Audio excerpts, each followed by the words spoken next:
नमस्कार दोस्तों, स्वागत है आपका आपके अपने स्टूडेंट्स लर्निंग चैनल में। हम लोग पढ़ रहे हैं रचना अनुवाद कौमुदी, और रचना अनुवाद कौमुदी में आज बहुत ही महत्वपूर्ण चीज़ हम आपसे शेयर करेंगे। देखिए, द्विवेदी जी ने आपको एक अभ्यास दिया है। वो कौन सा अभ्यास है? ये है कि हम लोगों ने ख कर लिया था, ग करना था। ग में कहा है कि राम के तुल्य 10 नए शब्दों के रूप बनाओ। ठीक है, इसी पे आज हम लोग चर्चा करेंगे। तो देखिए क्या है कि हमने ये राम का रूप यही रचना अनुवाद कौमुदी से लिखा है। ये पेज नंबर आपका 123 है। ठीक, तो उसमें देखिए ये इधर राम का रूप है और दूसरी साइड में प्रत्यय है। तो पहले हम लोग राम का रूप देख लेते हैं कि राम का रूप क्या है।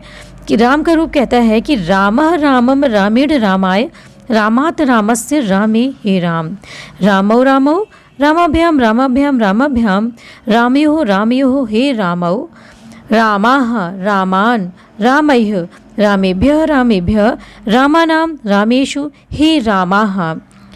अब इसमें कौन से प्रत्यय लग करके ये राम का रूप, अकारांत राम का रूप बन गया है, वो हम देख लेते हैं। ये देखिए, ये प्रत्यय लग करके राम का रूप बना है। अब इसी आधार पर द्विवेदी जी ने कहा है कि 10 शब्दों को बनाइए। वो शब्द आपके अकारांत में होने चाहिए। जैसे राम है वैसे ही अकारांत में शब्द होने चाहिए और पुल्लिंग होने चाहिए। हाँ, और उसमें हम क्या जोड़ देंगे? अह, औ, आह, अम, औ, आन, एन, आभ्याम, ऐह, आय, आभ्याम, एभ्यः, आत, आभ्याम, एभ्यः, अस, अयोः, आनाम, ए, अयोः, एषु, अ, औ, आह। और ये संबोधन है। ठीक है, ये क्या है? आपका संबोधन है और साथ में आपके हे लगा रहेगा।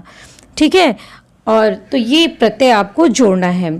तो दोस्तों, आपके अभ्यास 5 में ही जब हम लोग शब्दकोश कर रहे थे तो वहाँ पे ही आपके 10 से ज़्यादा ही शब्द हो जाएंगे। तो आप 10 शब्दों को ले लीजिए। पहला मान लीजिए आपने लिया जनक।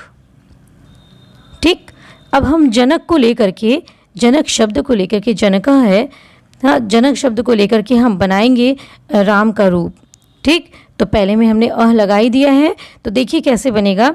इन प्रत्ययों को लगाइए और बनाइए। जनकः, जनकौ, जनकाः, जनकम, जनकौ, जनकान, जनकेन, जनकाभ्याम, जनकैः, जनकाय, जनकाभ्याम, जनकेभ्यः, जनकात्, जनकाभ्याम, जनकेभ्यः, जनकस्य, जनकयोः, जनकानां, जनके, जनकयोः, जनकेषु, हे जनक, हे जनकौ, हे जनकाः।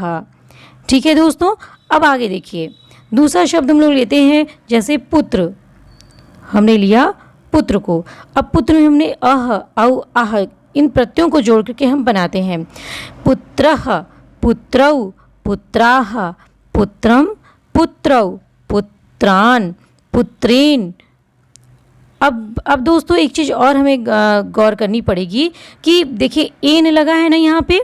अब जब भी शब्द में कोई भी शब्द आप जो बना रहे हैं उसमें यदि र और मूर्धन्य श रहे तो ये जो आप न करते हैं ना, इस नकार को ड़। तो ये जो पुत्र है, पुत्र शब्द देख लीजिए, पुत्र, ये पुत्र में र लगा हुआ है। ये जो त्र बना है वो किन 2 अक्षरों से मिलके बना है? तो ये त्र, पुत्र का जो त्र है वो त और र से मिलके बना है। ठीक है, और प्लस अ, त, र और अ से मिलकर के बना है। त, र और अ, इससे मिलकर के बना है आपका त्र। तो र तो विद्यमान है यहाँ पे, तो र होने के कारण इस न को ड़ हो गया है। क्या हो गया है? ड़ हो गया है। अब ड़ में हम क्या बना देंगे? पुत्रेण। न के स्थान पे हम ड़ बोलेंगे। तो हमेशा ध्यान रखिएगा कि जिस भी शब्द में आपका श, मूर्धन्य श, या फिर वो आधा हो या पूरा हो, जैसा भी हो, और र ये रहे, तो आप जो है तृतीय विभक्ति में एन के स्थान पर, एन के न के स्थान पर ड़ बनाएंगे। और उसी तरह से षष्ठी विभक्ति बहुवचन में जो नाम है, नाम के स्थान पर राम बनाएंगे। ठीक है, इसको आप हमेशा याद रखिएगा। चलिए आगे बढ़ते हैं, हम लोग शुरू करते हैं फिर से। पुत्र को हमने लिया था तो हम लोग फिर से प्रत्यय लगाते हैं कि पुत्रः पुत्रौ पुत्राः पुत्रम पुत्रौ पुत्रान् पुत्रेण पुत्राभ्यां पुत्रैः पुत्राय पुत्राभ्यां पुत्रेभ्यः पुत्रात् पुत्राभ्यां पुत्रेभ्यः पुत्रस्य पुत्रयोः पुत्राणां पुत्रे पुत्रयोः पुत्रयोः पुत्रेषु हे पुत्र हे पुत्रौ हे पुत्राः।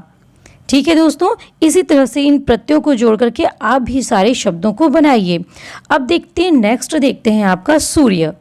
मान लीजिए सूर्य हम बना रहे हैं, सूर्य शब्द। तो सूर्य शब्द को कैसे बनाएंगे? अब इसमें सारे प्रत्ययों को जोड़ना पड़ेगा। अब इसमें भी आपका क्या आ रहा है? र आ रहा है, तो र आने के कारण हम न जहाँ भी रहेगा हम उसको र बना देंगे। ठीक है, आप देखिए कैसे कैसे होगा।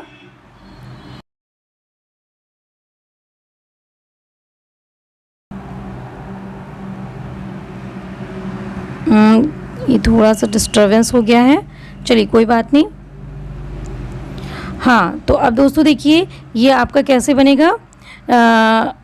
सूर्य, सूर्य को हम बनाएंगे सूर्यः। सूर्य को हम कैसे बनाएंगे?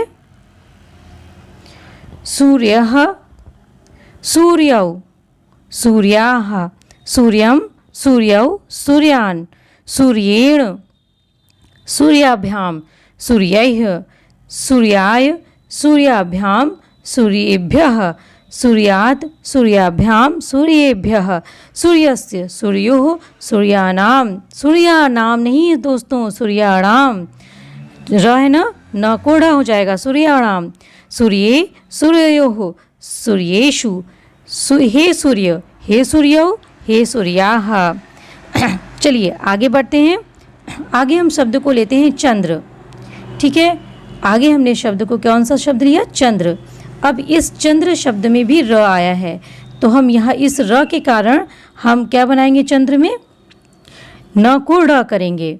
ठीक है, जहाँ तृतीया और षष्ठी बहुवचन आएगा हम वहाँ पे न को ड़ करेंगे, तृतीया एक वचन और षष्ठी बहुवचन में। तो देखिए चंद्र बना रहे हैं तो क्या होगा? चंद्रः चंद्रौ चंद्राः चंद्रम चंद्रौ चंद्राण चंद्राण चंद्रेण चंद्राभ्याम चंद्रैः चंद्राय चंद्राभ्याम। देखिए यहाँ पे चंद्रान रहेगा। ठीक है, रामान होता है ना, वैसे यहाँ पे न नहीं चेंज होगा, चंद्रान होगा। ठीक है दोस्तों, फिर से एक बार देख लीजिए आप। चंद्रः चंद्रौ चंद्राः चंद्रम चंद्रौ चंद्रान चंद्रेण चंद्राभ्याम चंद्रैः चंद्राय चंद्राभ्याम चंद्रेभ्यः चंद्रात् चंद्राभ्याम चंद्रेभ्यः चंद्रस्य चंद्रयोः चंद्राणां चंद्रे चंद्रयोः चंद्रेषु हे चंद्र हे चंद्रौ हे चंद्राः। चलिए नेक्स्ट देखते हैं सज्जन। अब हम सज्जन को कैसे बनाएंगे? सज्जन ऐसे, सज्जन लिखते हैं हम सज्जन। तो अब हम सज्जन को बनाना है हमें, तो अह लगाएंगे। सज्जनः सज्जनौ सज्जनाः सज्जनम सज्जनौ सज्जनान सज्जनेन। अब देखिए इस यहाँ पे ए नहीं रहेगा क्योंकि न र है न मूर्धन्यषा है इस शब्द में, तो यहाँ पे क्या करेंगे? सज्जनेन सज्जनाभ्याम।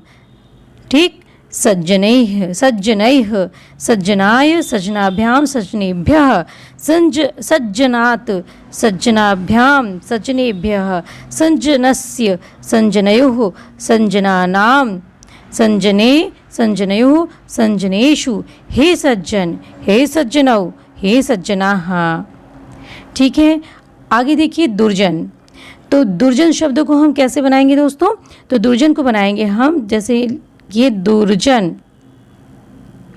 तो दुर्जन में तो र आ रहा है, तो ध्यान दीजिएगा, र आया है तो न को ड़ करेंगे। तो दुर्जनः दुर्जनौ दुर्जनाः दुर्जनम दुर्जनौ दुर्जनान दुर्जने दुर्जनेण दुर्जनाभ्याम दुर्जनैः दुर्जनाय दुर्जनाभ्याम दुर्जनेभ्यः दुर्जनात् दुर्जनाभ्याम दुर्जनेभ्यः दुर्जनस्य दुर्जनयोः दुर्जनानां दुर्जने दुर्जनयोः दुर्जनेषु हे दुर्जन हे दुर्जनौ हे दुर्जनाः। ठीक है दोस्तों, इस तरह से आप प्रत्ययों को जोड़ेंगे और जोड़ करके बनाएंगे। और नकार को ड़कार कहाँ करना है ये भी आप हमेशा याद रखिएगा कि र और मूर्धन्य श आए वहीं पे आप नकार को ड़कार करेंगे। बस ये द्वितीया की जो न आ रहा है यहाँ पे नहीं करेंगे, क्योंकि द्वितीया के बहुवचन में रामान होता है ना, रामान होता है ना, तो हम रामान होता है, तो ये द्वितीया का बहुवचन है, यहाँ पे हम नहीं करेंगे। बस तृतीया एक वचन और षष्ठी बहुवचन में करते हैं। नकार को ड़कार जब र और मूर्धन्य श आए शब्दों में तब। फिर एक और देख लीजिए, एक दो प्राज्ञः। प्राज्ञः, अब प्राज्ञ है तो हमने अह लगा दिया है पहले से ही। प्राज्ञः, प्राज्ञौ, प्राज्ञाः, प्राज्ञं, प्राज्ञौ, प्राज्ञान, प्राज्ञे, प्राज्ञेण, प्राज्ञाभ्याम, प्राज्ञैः, प्राज्ञाय, प्राज्ञाभ्याम, प्राज्ञेभ्यः, प्राज्ञात्, प्राज्ञाभ्याम, प्राज्ञेभ्यः, प्राज्ञस्य, प्राज्ञयो, प्राज्ञाणां, प्राज्ञे, प्राज्ञयो, प्राज्ञेषु, हे प्राज्ञ, हे प्राज्ञौ, हे प्राज्ञा। ठीक है, अब ये भी आप हमेशा याद रखिएगा दोस्तों कि ये शू लगा है और कहीं कहीं पे सू भी लगता है, हाँ, तो उसका भी आप हमेशा ध्यान रखिएगा। अब देखिए जहाँ पे मूर्धन्य श और जहाँ पे र भी आता है, जहाँ र आए वहाँ पे ये देखिए ए शू का प्रयोग किए हैं मूर्धन्य श का, और बाकी जगह बाकी शब्दों में सू का प्रयोग करते हैं सप्तमी के बहुवचन में। तो ये सारी चीज़ें जब आप पढ़ने लगेंगे ना तो अपने आप अभ्यास होना आपको शुरू हो जाएगा और आपको याद भी होने लगेगा। अब ये देखिए क्या है दोस्तों, जैसे कि है लोकः। लोकः, तो अब हम लोग लोकः को बनाते हैं। लोकः, तो लोक को हम क्या बनाएंगे, लोकः, लोकौ, लोकाः, लोकम, लोकौ, लोकान, लोकेन, लोकाभ्याम, लोकैः, लोकाय, लोकाभ्याम, लोकेभ्यः, लोकात्, लोकाभ्याम, लोकेभ्यः, लोकस्य, लोकयोः, लोकानां, लोके, लोकयो, लोकेषु। अब यहाँ पे दोस्तों शू जो है वो सू में बदल जाएगा। क्यों? क्योंकि यहाँ पे र नहीं आया ना। यदि र आएगा तो हम शू का प्रयोग करेंगे, इस मूर्धन्य वाले शू का प्रयोग करेंगे जब भी शब्द में र आएगा। और बाकी शब्दों के साथ में हम क्या प्रयोग करेंगे, सू का, दंत वाले स का। तो बनेगा आपका, तो आपका बन जाएगा लोकेषु, लोकेषु। ठीक है, आगे देखिए क्या है, हे लोक, हे लोकौ, हे लोकाः। ठीक है, और एक देख लेते हैं शिष्य का। शिष्य देख लेते हैं, तो शिष्य का कैसे बनेगा, शिष्यः, शिष्यः, शिष्यौ। क्या बना रहे हैं हम लोग, शिष्य। तो शिष्यः, शिष्यौ, शिष्याः, शिष्यं, शिष्यौ, शिष्यान्, शिष्येण, शिष्याभ्याम, शिष्यैः, शिष्याय, शिष्याभ्याम, शिष्येभ्यः, शिष्यात्, शिष्याभ्याम, शिष्येभ्यः, शिष्यस्य, शिष्ययोः, शिष्याणां, शिष्ये, शिष्ययोः, शिष्येषु। अब यहाँ पे हम देखिए मूर्धन्य श और र जहाँ आएगा वहाँ पे हम शू ही लगाएंगे। ठीक है, ये भी ध्यान, मूर्धन्य श भी जहाँ आएगा वहाँ पे हम ये मूर्धन्य श वाला शू लगाएंगे, ना कि दंत स वाला। हाँ, शिष्येषु, हे शिष्य, हे शिष्यौ, हे शिष्याः। तो दोस्तों ये रहा आपका, इस तरह से आप जो है शब्दों को लीजिए, अकारांत शब्दों को लीजिए, पुल्लिंग अकारांत शब्दों को लीजिए और ले करके उसको जो है इन प्रत्ययों को जोड़ करके, ये प्रत्यय राम के रूप की भांति प्रत्यय राम के रूप के ही प्रत्यय हैं, उनको ले करके आप जो है और सारे शब्दों को बनाइए और बनाने की कोशिश करिए। इस तरह से आपके बहुत सारे शब्द भंडार तैयार हो जाएंगे और एक रूप याद करके आप कई रूप बना सकते हैं। तो दोस्तों मिलते हैं आपसे अगले वीडियो में। अभ्यास 5 के अगले प्रश्न के साथ में तब तक के लिए आपसे विदा चाहती हूँ। नमस्कार।